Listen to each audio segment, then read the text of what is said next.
શ્રી ગુરુ ચરણ શીશ નમાવીએ ઓર ગૌરી નંદ ગણેશ સરસ્વતી ઘરે સુરતામ સો અર્જુન જો ઉપદેશ तीर्थ गए फल एक है संत मिले फल चार सदगुरु मिले अनेक फल कहे कबीर विचार।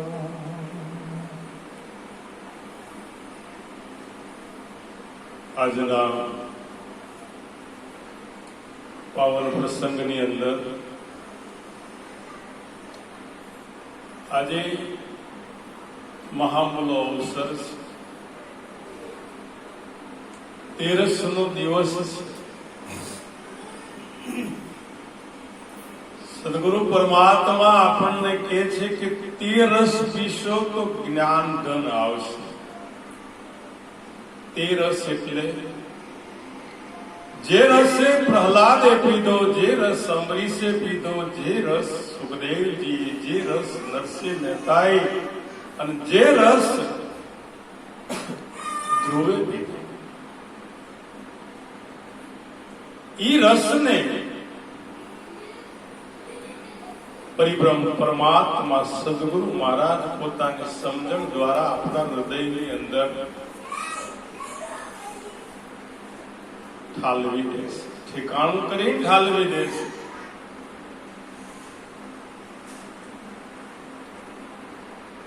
તો સંત પુરુષોની જે ગાથા છે, એની જે વાત છે, એ કોઈ મામૂલી વાત નથી। એક શબ્દ ગુરુદેવ કા તાકા અનંત વિચાર થકે મુનિજન પંડિતા અને એનો ભેદ ન પામે પાર। એક સદગુરુનો શબ્દ જે છે એ મૂંગાને વાચા આપી દે છે। મૂંગો માણસ હોય એના ભીતરની અંદરથી વાણી પ્રાગટ્ય થાય છે। કદાચ મૂંગમાંથી લંગડો માણસ હોય, પર્વત ઓળંગતો થઈ જાય, વાસ્તવિક ની અંદર પર્વત ઓળંગતો લંગડો માણસ થાય ખરો, એ મગજમાં ના બેસે આપણને। પણ ગમે તેવી વાણી હોય, ગૂઢ વાણી હોય, અવળ વાણી હોય, મહાપુરુષો કે છે કે એને હવળી કરી સદગુરુ બતાવે છે। લંગડો માણસ હોય એ પર્વત ઓળંગી જાય એમ અવળ વાણી હોય, ગુઢાર્થ વાણી વાળી વાત હોય, આધ્યાત્મિક ના લેવલ વાળી વાત હોય તો સહજ રીતે પોતે સમજી શકે એવા સદગુરુ આપણને પાવ આપે છે, પગ આપે છે। શંકર મહારાજ એટલે જ કીધું કે હંસા ગઈ હતી ગુરુજીના દેશ। તો જે સદગુરુનો જે દેશ જે છે એ દેશ કેવો છે? આપણા ભારતના દેશ જેવો છે, અમેરિકાના દેશ જેવો છે, ઓસ્ટ્રેલિયાના દેશ જેવો છે? નહીં, એવો નથી। એ દેશ એવો છે કે પૃથ્વી વિનાનો જ્યાં પાવ માંડ્યો, સદગુરુની જે સમજણનો દેશ જે છે ત્યાં પૃથ્વી નથી, પાતાળ નથી, આકાશ નથી, વાયુ નથી, જળ નથી, તેજ નથી, પહાડ નથી, નદીઓ નથી, નાળા નથી। તો એ સદગુરુના દેશની અંદર અખો ભગત જયારે ગયા ત્યારે અખાએ કીધું કે જ્યાં મન અને વાણી પહોંચે છે, જ્યાં મારું મન થાકી જાય, જ્યાં વાણી પહોંચી ન શકે, અજરા અમર થઈ રહીએ। ત્યાં જે દેશમાં જાય છે એ પાછા દેશની અંદર ફરી પાછો આવતો નથી। એ અર્જુન મારું પરમ ધામ એવું છે કે મારા મૂળ સ્વરૂપમાં ગયા પછી એને પાછું આવવા પણ રહેતું જ નથી. આવું જ્ઞાન. અને હે અર્જુન, એ જ્ઞાની જે છે એ મારું શરીર છે, મારો દેહ છે. તો જ્ઞાની છે એ ભગવાન કૃષ્ણનું શરીર કેમ વર્ણન કર્યું? કારણ કે જ્ઞાની છે એ કોઈ દિવસ અજ્ઞાની બનતો નથી. સમજદાર વ્યક્તિ કોઈ દિવસ અસમજ બનતો નથી. જેના ભીતરની અંદર ભારોભાર પ્રકાશ થઈ ગયો છે, એના જીવનમાં અંધારું કોઈ દિવસ રહેતું નથી. પરંતુ જો અંધારું જ રહ્યું હોય, અંજવાળું ના થયું હોય, તો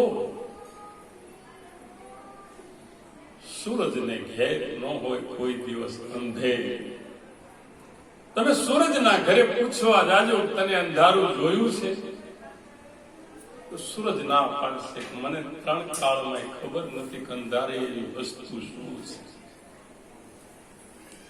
સૂરજ ને ઘેર સાંજ પરોણી ગઈ તી એક દીએ, ઈ પણ એના જેવી થઈ ગઈ.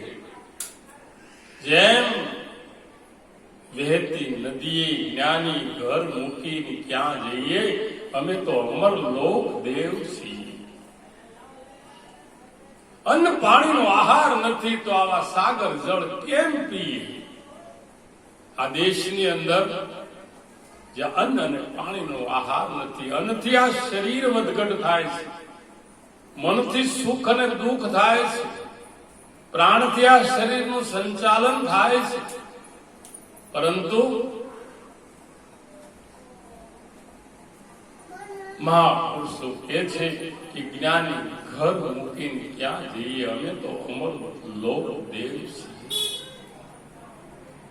અન્ન ને પાણીનો આહાર નથી તો આવું સાગર જળ કેમ પીએ? સાગરનું જળ જે છે એ ખારું છે, તમે પી ના શકો. અરે પીવાની તો ક્યાં વાત રહી, પણ તમે ખેતરોની અંદર કોઈ ફસલ ન ઉગાવી શકો દરિયાના પાણી. આપણા પૃથ્વીના પેટાળ ઉપર 3 ભાગનું પાણી છે અને 1 જ ભાગની પૃથ્વી છે. એમ આપણા શરીરની અંદર 3 ભાગ માતાના છે, 3 ભાગ પિતાના છે અને 4 ભાગ માતાના છે.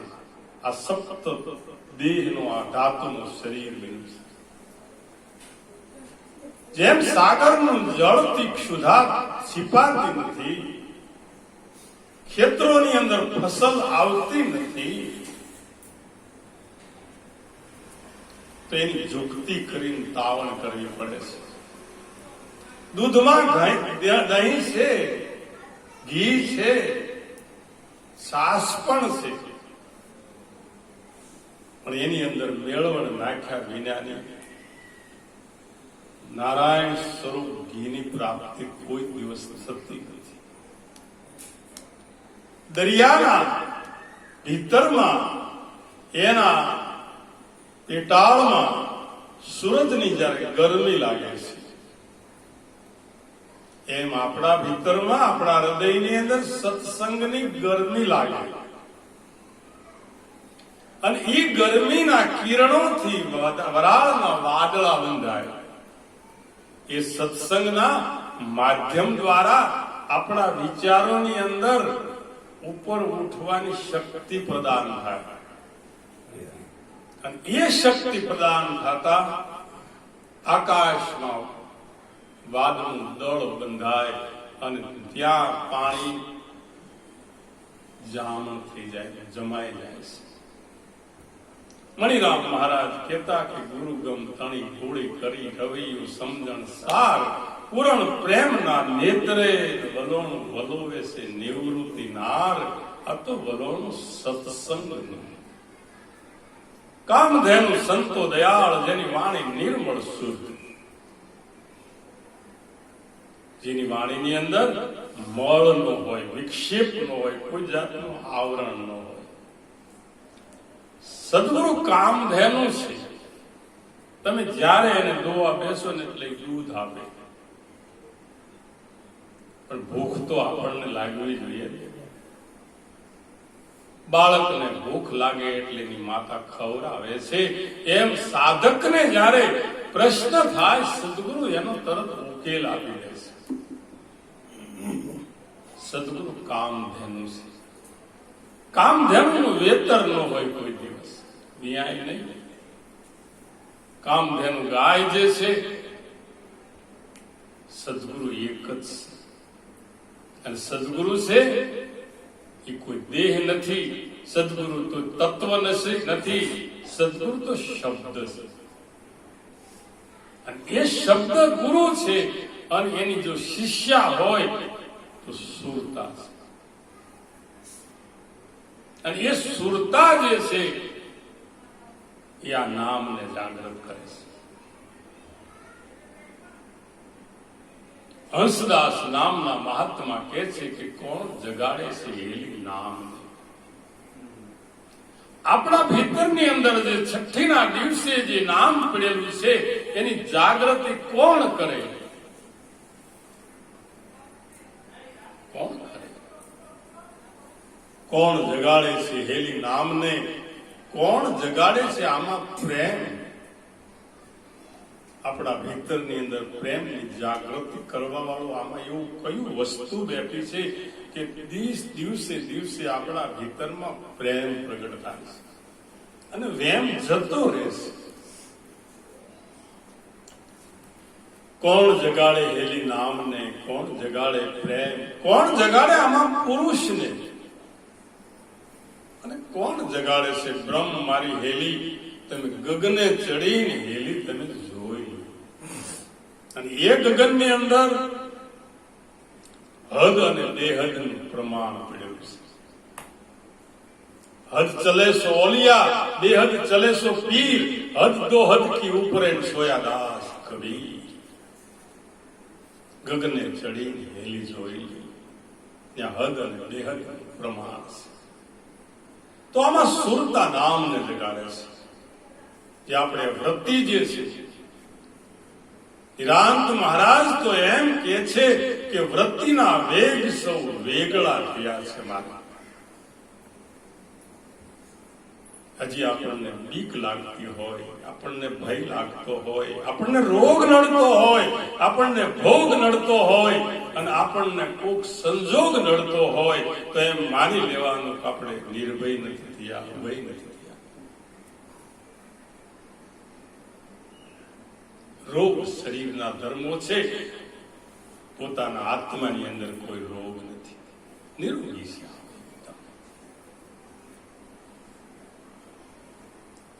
એટલે મહાપુરુષે કીધું જહાં જહાં દેખું વો સબ રોગી, રોગ રહિત મેરો સદગુરુ જોગુ. હું જ્યાં જ્યાં જોઉં ત્યાં બધા રોગી. કોઈને ધનનો રોગ, કોઈને મનનો રોગ, કોઈને શરીરનો રોગ, કોઈને પુત્રનો રોગ, કોઈને પરિવારનો રોગ, કોઈકને વળી સંબંધોનો રોગ, કોઈ કાંઈ ન હોય તો કઈક જ્ઞાનનો પણ રોગ કે હું કઈક જ્ઞાની છું. જેને બધું જ કપડાને સાફ કરી ધોઈ નાખ્યું છે અને આ મનને જેને અમન બનાવી, મન મારીને જેને મેંદો કરી નાખ્યો, જ્ઞાનનો ગોળો વાળી દીધો. મન મારીને મેંદો કરો, જ્ઞાનનો વાળી દો ને ગોળો. ભૂતનાથના શરણે ભણે અખૈયો, એ તો સદગુરુ સંત પુરુષનો છે ઓળો. આજે આ મહામારીના રોગની અંદર આપણે બધા પીડાઈએ છીએ. વાઇબ્રેશનો એવા છે કે તમારા શરીરમાંથી મારા શરીરમાં રોગ પ્રવેશ કરે છે. અને હોસ્પિટલોમાં ઓક્સિજન ઉપર વ્યક્તિને રાખવામાં આવે છે. છતાં વ્યક્તિ બચતો નથી અને વાઇબ્રેશનના જે રોગો જે છે એ આપણા શરીરની અંદર પ્રવેશ કરે છે. પણ સદગુરુ સંત પુરુષનો શબ્દનો જે પ્રહાર જે છે એ આ ભીતરમાં લાગતો નથી, એટલે નિરોગી થવાતો નથી. નિરોગી નથી થવાતો, રોગ વાળા રહીએ છીએ. અને એ રોગમાંથી મુક્ત થવા માટેનું સાધન હોય તો નિરાંત મહારાજ કહે છે કે વૃત્તિના વેગ સૌ વેગળા થયા છે ને ઠરવાનું મળ્યું છે ઠેકાણું. આઠે પહોર ને નામની સંગાત, મારે આઠે પહોર અડગ રહે આસન, કબુ ન ઉતરે આની, જ્ઞાની ધ્યાની વિજ્ઞાની થપરે એસી અકત કહાની. સાંયે બેસું તો મને અગ્નિ વ્યાપે. હું કદાચ આવા બંગલાની અંદર સોફા ઉપર, કદાચ બેડ ઉપર બેઠો હોય તો મારા ભીતરની અંદર આગ પ્રગટ થાય છે. કેમ કે નાશવંત નો નેડો મૂકીને સંત શરણાગત રહીએ, મૂર્ખના માનામાં ન આવે. આ તો માને એને કહીએ, મૂર્ખના માનામાં આવતો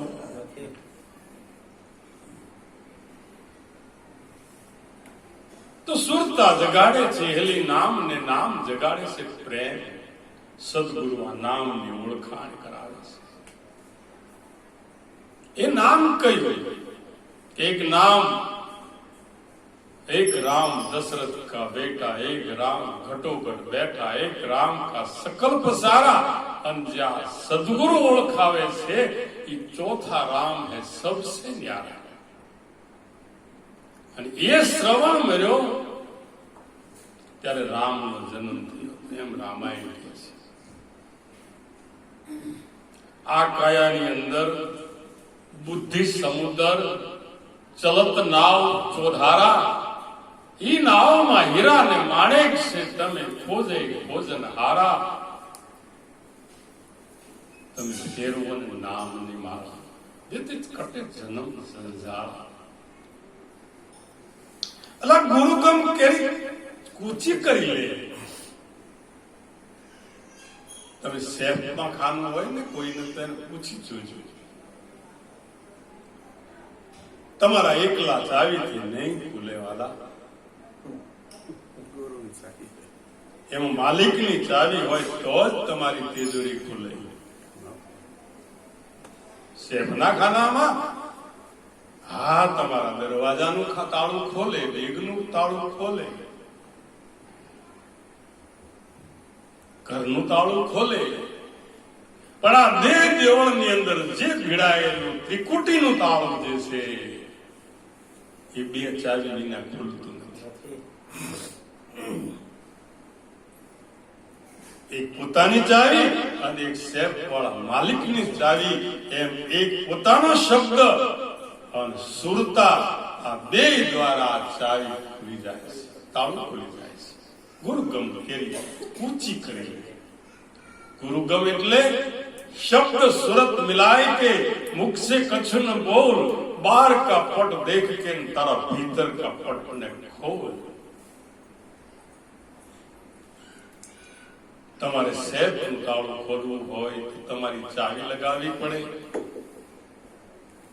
માલિકની ચાવી લગાવવી પડે. બે ચાવી જયારે ભેળી થાય ત્યારે એની અંદર જે રહેલો માલ જે છે, ખજાનો છે, મૂકેલો તો આપણો જ છે,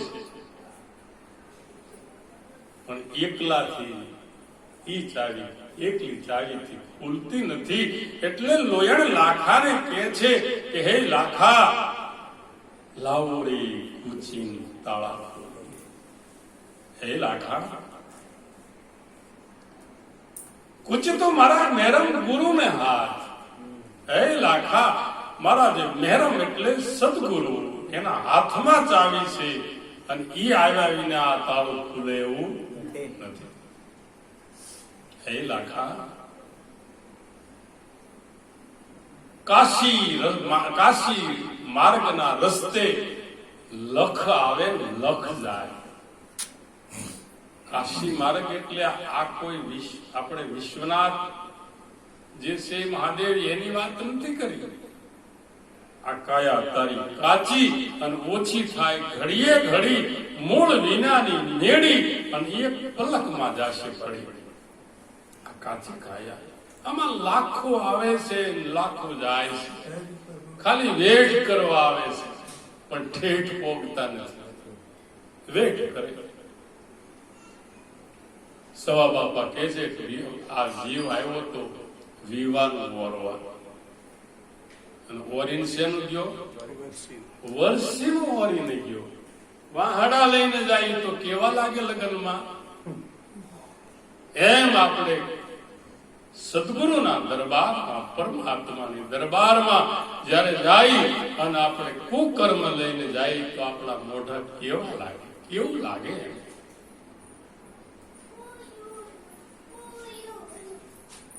મહાપુરુષોએ આપણને વાત કરી કે આમાં સુરતા જગાડે છે હેલી નામ, નામ જગાડે છે પ્રેમ. જેને સદગુરુ તરફથી નામની ઓળખાણ થઈ ગઈ એના હૃદયની અંદર પ્રેમનું પ્રાગટ્ય થાય છે, અને એ પ્રેમના પ્રાગટ્ય દ્વારા